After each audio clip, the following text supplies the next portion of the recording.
Hello, xin chào tất cả các bạn đã quay trở lại với kênh Văn Hồng Vlog. Và mình là Văn Hồng Lazada. Và nay chúng ta tiếp tục quay trở lại với Eating Show, ăn uống và trải nghiệm. Và nay chúng ta tiếp tục với series ăn mì nha các bạn. Hôm nay mình có một cái sản phẩm mì của Ottogi, đó là mì Jin lá kim. Hôm nay chúng ta sẽ ăn thử gói này nha.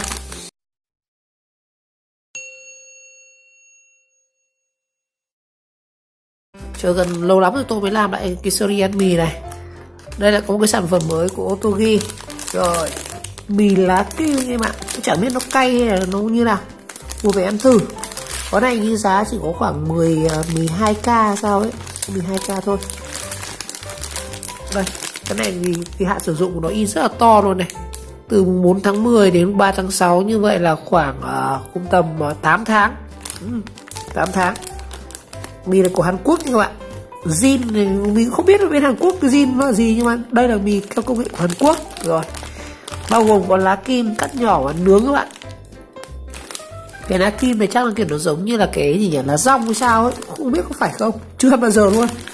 Rồi đằng sau của cái mì Jin lá kim này chúng ta sẽ có là cái thành phần của nó. Đây, xem nó có những cái gì nhá. Rồi cũng có lúa mì này, khoai tây, muối iốt, cái gì ấy. Để xem cái phần xúc gia vị này.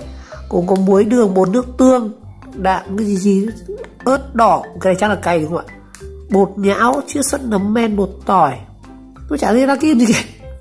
Chiết xuất tảo biển, ui dồi ôi, chắc là tảo biển, ông nữa là phải lá kim.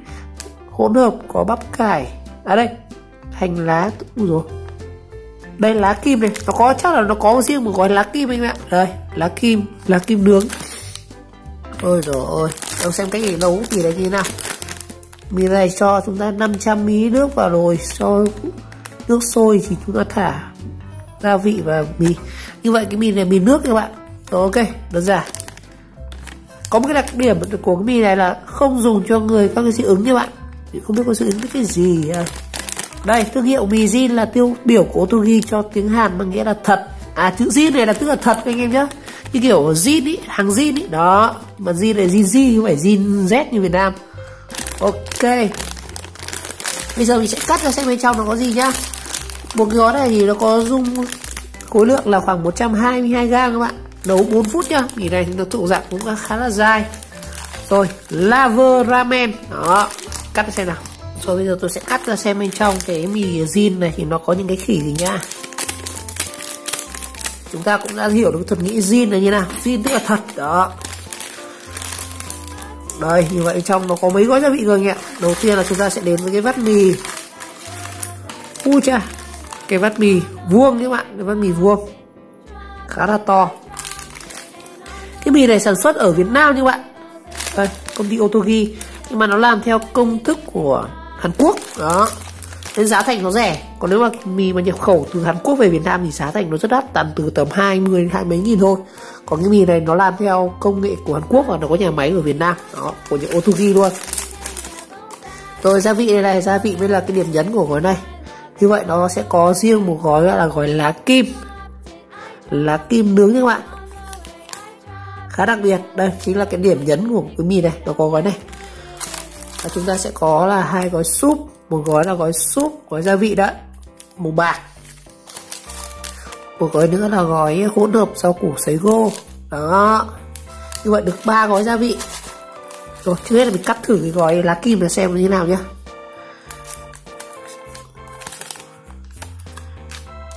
Nó xem cái lá kim này nó có cái gì.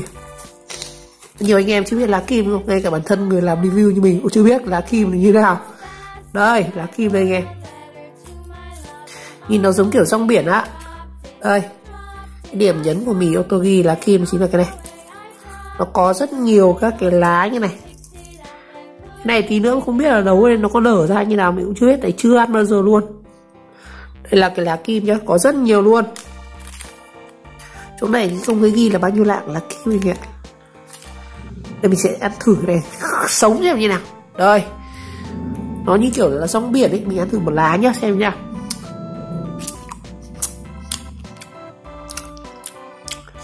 Nó mỏng mỏng như kiểu là sợi bánh đa ấy. Không tanh đâu. Ăn nó béo béo ngậy ngậy như kiểu snack các bạn. Nhưng mình có cảm giác ăn như kiểu ăn cái lá, cái miếng bánh đa mà gói nem ấy, không tanh như nào. Hay. Rồi bây giờ chúng ta sẽ nấu và chế biến thử cái mì zin lá kim này nhá. Rồi mình sẽ đun sôi nước để chúng ta nấu cái mì zin lá kim xem như nào. Rồi đối với cái zin lá kim này thì cái lá kim chúng ta sẽ cho sau cùng các bạn. Thì chúng ta sẽ cho trước là cái gia vị này và cái gói hành khô này. Khi nào mì sôi và chúng ta bắt ra bát, chúng ta mới đầu thả lá kim vào nhá. Đừng thả trước, nó sẽ bị nhũn nhé.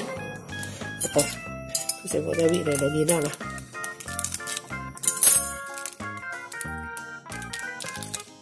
Ồ, gia vị này có vẻ khá là cay. Ồ, cái này có vẻ cay màu đỏ. Là cái hỗn hợp rau củ, không biết là thế nào rồi. Cái này thì giống mì bình thường thôi.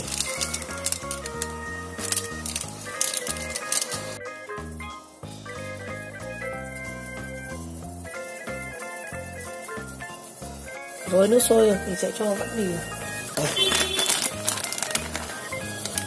Cho thử bát mì zin lá kim xem nó như thế nào nhá.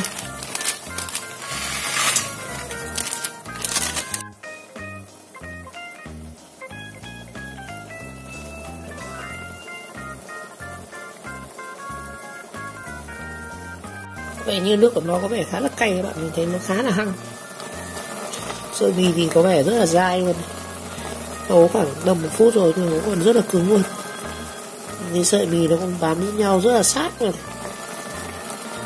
Nó sẽ nấu trong khoảng 4 phút nhé.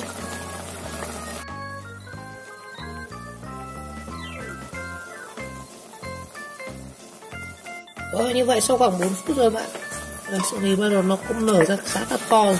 Rồi mình sẽ đổ ra bát và chúng ta sẽ cho lá kim vào nhé. Rồi cho cái lá kim người ta sẽ như nào.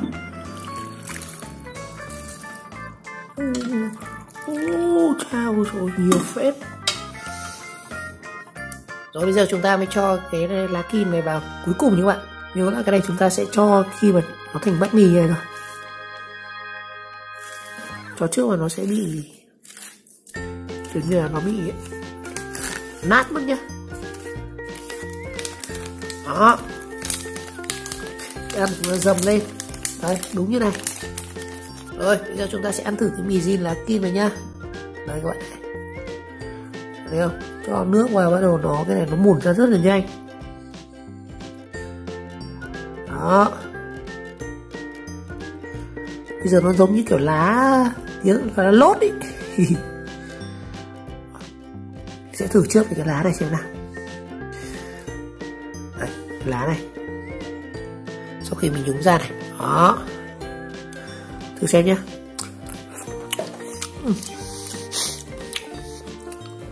Ăn nó sồn sột như kiểu lá rong ấy. Cái mì này nó cũng khá là cay các bạn. Cái nước của mì này nó cũng khá là cay, nhưng không đến nỗi cay gắt như một số loại mì cay Saigon.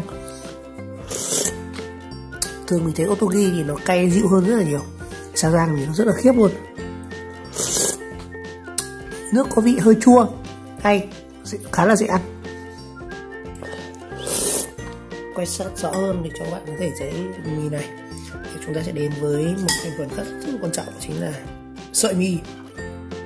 Đó, sợi mì rất là to luôn, nhìn như kiểu bún ấy. Này mình nấu có vẻ cũng hơi quá lửa một chút, tầm hơn 4 phút một chút. Nó nở ra khá là to luôn. Đó, thử xem nào.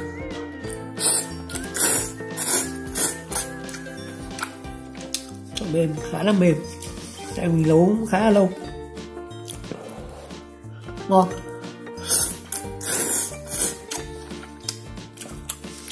Được, sợi mì ăn được, chính ra là ngon đấy. Thử phải với nước xem nào.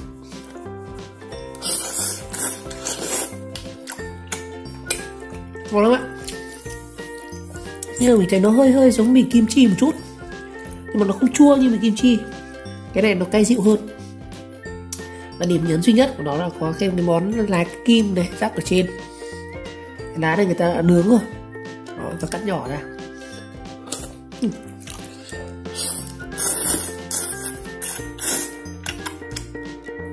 Lúc mà mình ăn vãi thì thấy nó giòn giòn như kiểu tan như kiểu cái vỏ nem ấy.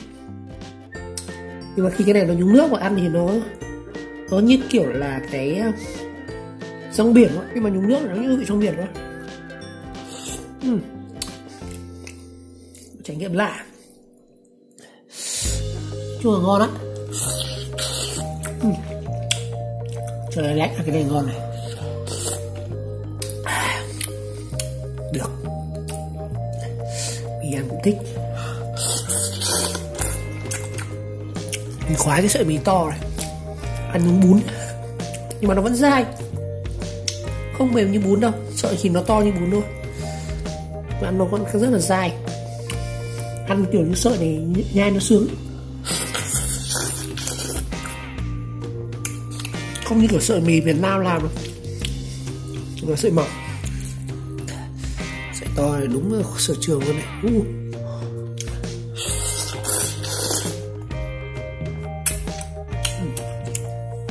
Có đây 122g cũng khá là nhiều, ăn bát này cũng no nữa. Nên mình sẽ thử cả này với cái lá kim nha.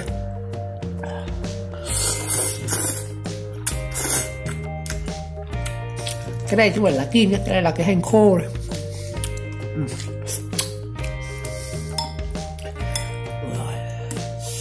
Ngon, nước của nó hút dính,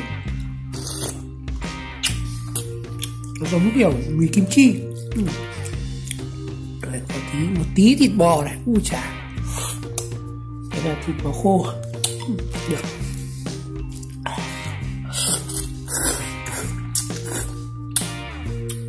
Sợi mì to, ăn sướng.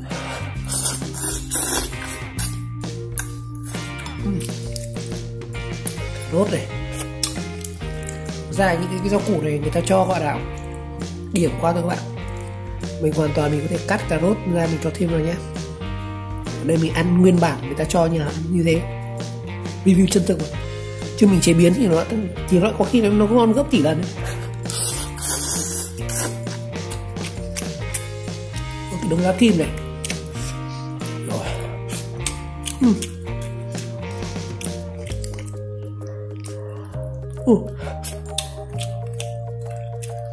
Cái này không tanh đâu, nó không như là rong biển. Rong biển ăn nó có ra mùi cá. Cái lá này ăn ngon.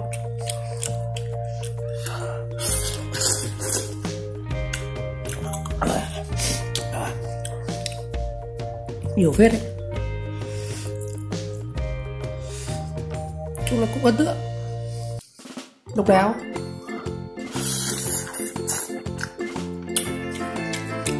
Ngon.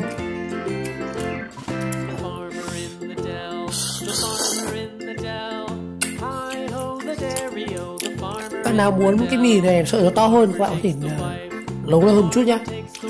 Hôm nay mình nấu trên 1 phút chút. Lại còn mày đi tìm thìa các thứ. Nước dùng cũng đã luôn, ngọt, cay dịu.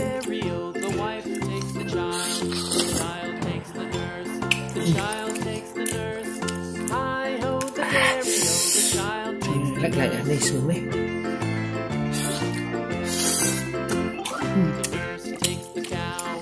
Nó còn thừa nhiều lá kim quá.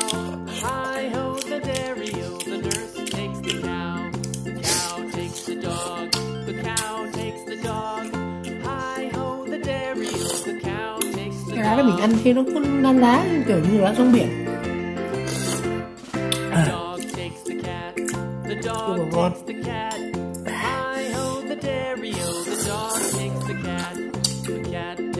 Cái mì này cũng không phải là đắt quá ạ, nó chỉ tầm 12k thôi.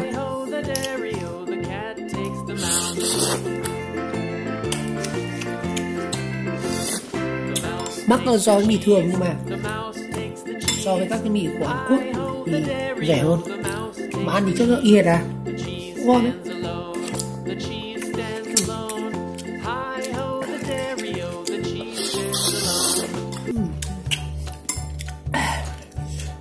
Cái này tán vụn này.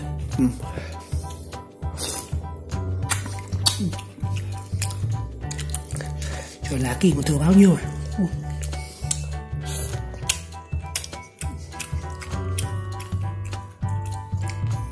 Cái này rất giống cái mì tôi trước tôi ăn rồi, mì rong biển. Nó cũng cái lá này nhưng mà cái lá ấy nó tanh hơn. Ngon đấy. Đây, giờ hút cái nước của nó này.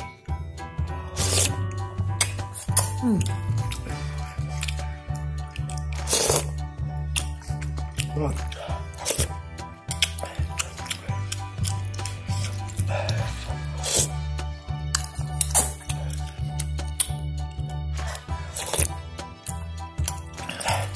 Này á, cháy con mũi.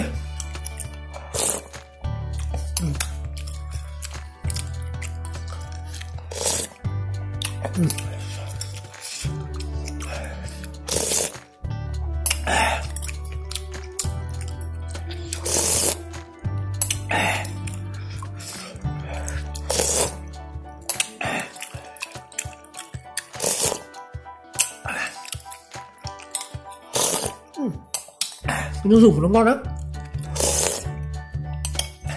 không cay.